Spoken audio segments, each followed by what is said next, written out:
È un momento storico per Federalberghi Garda Veneto che suggella i grandi risultati, gli ottimi risultati che il gruppo d'acquisto, nato più di 10 anni fa, ha portato a beneficio delle nostre aziende. Quindi l'unione fa effettivamente la forza. Sotto l'aspetto del gruppo d'acquisto di Federalberghi Garda Veneto l'abbiamo già riscontrato, l'abbiamo conosciuto in questi anni. La filiera degli associati che hanno creduto in questo strumento sono aumentati, i benefici di risparmio sono veramente ingenti.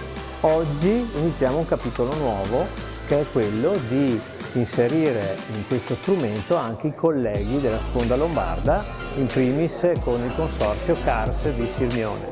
Quindi un primo passo per un progetto che diventa di largo respiro, comincia a livello territoriale a ampliarsi anche su una realtà del lago di Garda di dimensione molto più ampia, e quindi siamo ampiamente soddisfatti sia dei risultati raggiunti, ma siamo anche fiduciosi sui nuovi traguardi da raggiungere.